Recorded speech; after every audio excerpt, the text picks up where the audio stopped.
Sebenarnya apabila Cikgu Juraidah minta saya sharing tentang penulisan OPKK ni, saya sebenarnya ragu-ragu sebab kadang-kadang saya tulis ikut syok sendiri.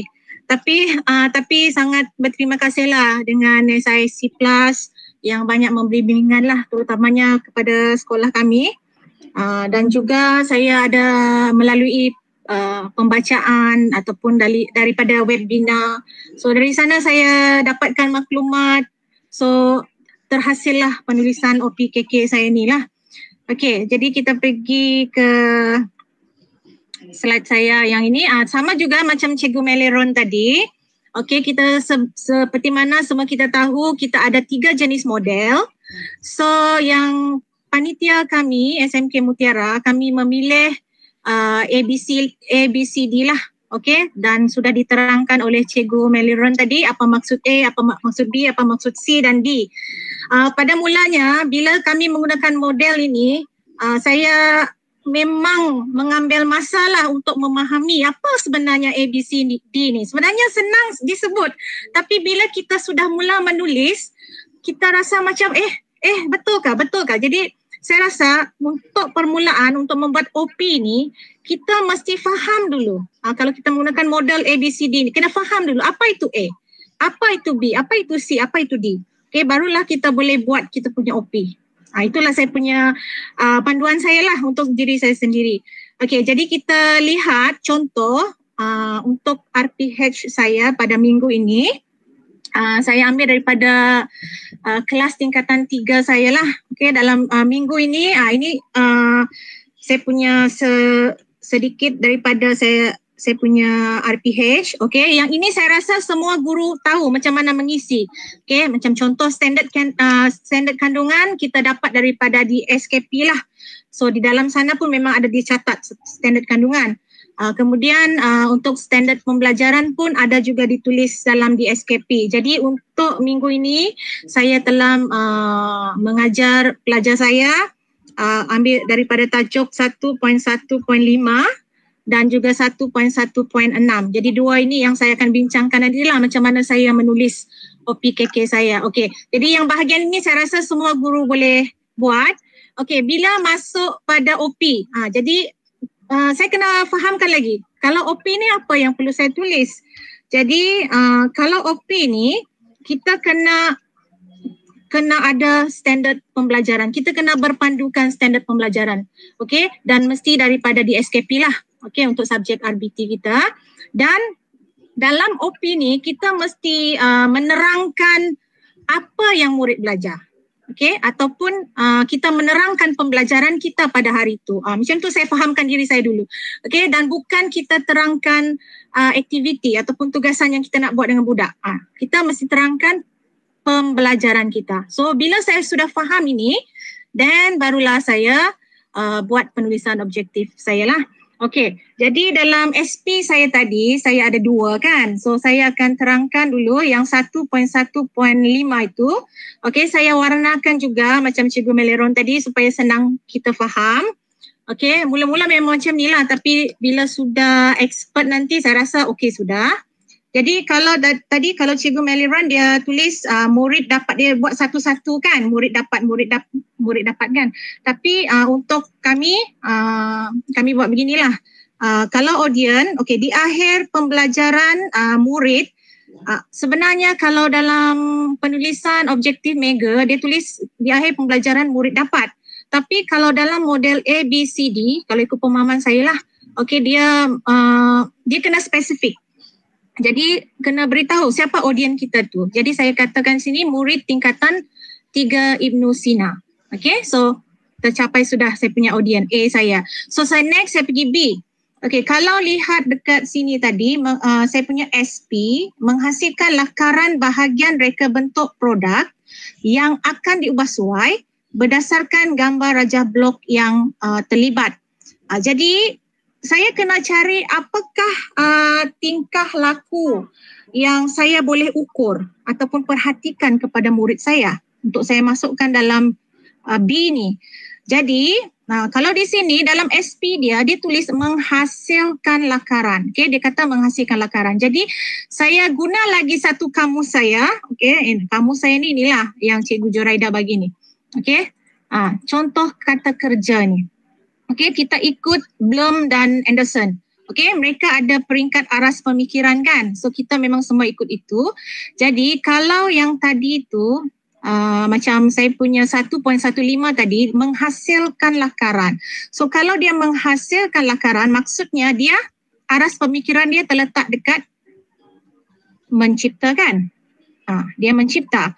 Jadi saya carilah apa yang kata kerja yang sesuai. So membina lakaran. So saya rasa dia sesuai, so saya guna membina. Jadi dalam B ni kita kena gantikan tingkah laku tu dengan kata kerja yang sesuai daripada Bloom dan juga Anderson. Okey.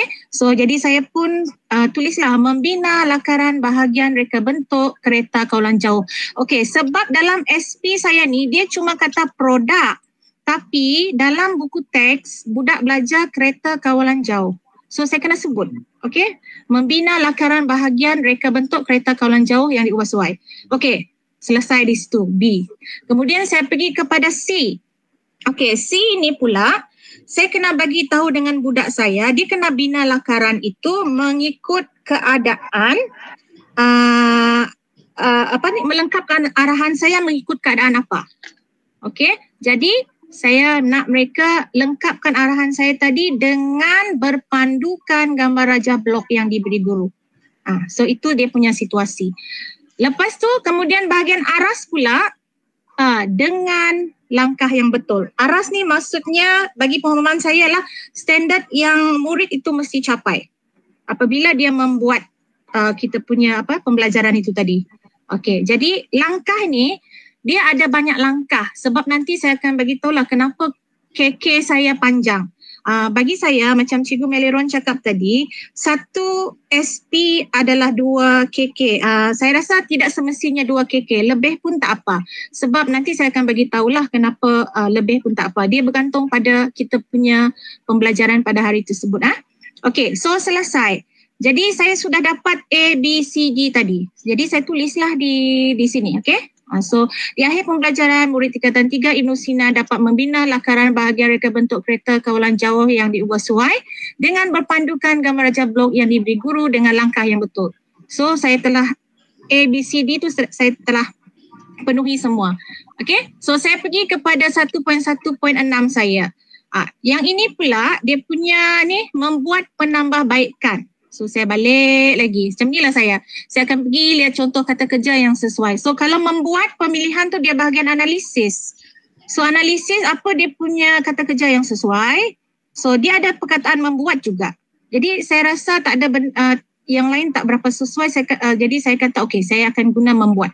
Jadi saya guna masih membuat penambahbaikan kepada kereta kawalan jauh yang sedia ada. Okey, sama juga keadaannya macam mana dengan berpandukan lakaran yang telah dibuat oleh murid. Okey, ini keadaan yang melengkapkan saya punya arahan tadi dan aras dia dengan memberi 2 cadangan. Saya nak mereka bagi saya 2 cadangan penambahbaikan yang mereka buat pada lakaran itu. So, jadi begitulah cara saya membuat saya punya OP. Okey, so boleh faham tak? Laju ke saya cakap ni? Ya, okey. Okey okey. Jadi saya tulislah dia. Jadi bila selesai saya gumpullah begini So di akhir pembelajaran semua saya tuliskan membina lakaran, lepas tu B membuat penambahbaikan. Tapi macam Cikgu Meliron tadi dia buat murid dapat membina lakaran, murid dapat membuat penambahbaikan. Itu pun boleh saya rasa. Okey? Tapi kita nak nampak lebih jelas saya buat beginilah. Okey, so itu selesai untuk bahagian OP. Bagi saya kalau OP tu bahagian behavior tu saja yang mungkin agak mengelirukan. Yang lain saya rasa okey. Dan juga setelah selesai OP, so saya akan buat kriteria kejayaan saya. So saya tanya diri saya apa yang perlu saya tulis dalam KK ni. So KK ni dia berkaitan dengan apa yang kita tulis tadi, OP yang kita tulis dan dia mesti spesifik kepada aktiviti kita bersama murid. Itu yang saya punya point lah. Okay, jadi Macam mana saya buat? Okey, murid dapat tadi yang 1.1.5 tadi dia nak murid itu membuat lakaran, membina lakaran kan. So dia ada 1, 2, 3, 4, 5, 6. 6 aktiviti ni kena mereka lalui dahulu untuk menghasilkan lakaran tu. Jadi sebab itu saya kata KK ni tak semestinya 2. Dia lebih pun tak apa. Sebab dia kena beritahu apa aktiviti kita pada masa itu. Okey, jadi untuk membuat lakaran tadi, murid kena senaraikan dulu 3 masalah apa yang mereka hadapi apabila mereka bermain dengan kereta kawalan jauh tu. Okey, lepas mereka dapat 3 masalah tu, dia buat analisis fungsi. Ini saya letak gambar ni supaya kita fahamlah. Ini ialah contoh analisis fungsi. Jadi saya akan bagi mereka lembaran kerja, mereka isi saja untuk supaya masa itu tak terbuang begitu saja. Sebab kadang-kadang budak ni kalau kita suruh dia buat sendiri, dia tak akan bergerak. Jadi kita sediakan dia punya borang begini. Kemudian selepas dia buat analisis fungsi supaya dia dapat tahu apa punca masalah dia, so dia akan kena cadangkan satu kaedah penyelesaian. So dalam RBT dia ada 2 kaedah, so dia kena pilih satu.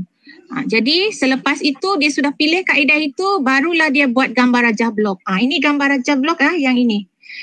Ada yang tak faham, dia ingat gambar rajah blok ni dia melukis. Tidak, dia gambar rajah blok ni dia menulis apa yang dia ubah suai tadi, dia bahagian mana input dia, bahagian proses dia, bahagian output dia. Okey, selepas itu barulah dia akan hasilkan lakaran perkembangan idea. Okey, kalau dalam buku teks saya minta 3, tapi saya faham budak kita macam mana. So saya minta 2 lakaran perkembangan idea. Lakaran perkembangan idea ni dia macam sketch sajalah, dia bukan yang cantik betul lah. Okey, dan lepas itu daripada 2 lakaran itu barulah mereka akan menghasilkan satu lakaran 3D.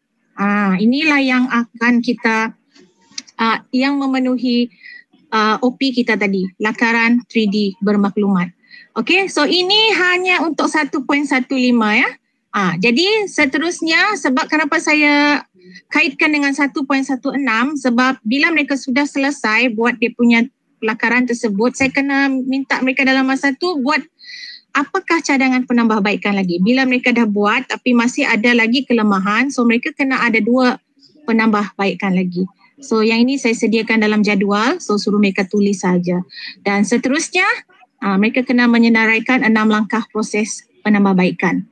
So itulah saya punya bahagian KK. Jadi lengkaplah di situ untuk 2 OP. So sebagai kesimpulan dia, saya bagi tahu diri saya lah, kalau OP ni kita mesti ikut DSKP, berdasarkan DSKP, dan ada taksonomi Bloom yang kata kerja tadi, dan kita kena tulis apa yang murid pelajari. Okey, manakala untuk KK dia berdasarkan OP kita dan kita kena kaitkan bagaimana murid itu lakukan. Jadi akhir kata penulisan objektif pembelajaran dan kriteria kejayaan yang betul penting untuk membantu murid memahami proses PDP pada hari tersebut. Okey, itu saja. Sekian. Okey, terima kasih kepada Cikgu Felicia. Okey, kemungkinan ada mungkin sedikit pertanyaan lah daripada rakan-rakan ataupun Cikgu Reda, mungkin silakan. Cikgu Felicia, tahniah menghasilkan OPKK sangat sangat teliti lah.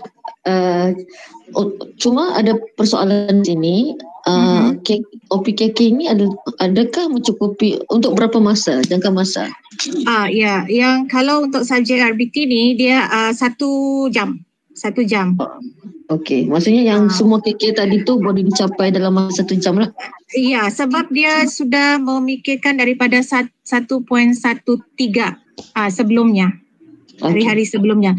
Jadi saya menyediakan bahan-bahan yang sudah siap sedia, jadi murid boleh just masuk saja jawapan dia untuk mengelakkan masa tak cukup.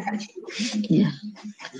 Ya, maksudnya betul lah kan Cikgu, PK ni menyebabkan kita kena menyediakan bahan pentaksiran tu dengan sistematik kan, supaya kita punya PDPC tu berlangsung dengan lancar. Okey. Betul, ya.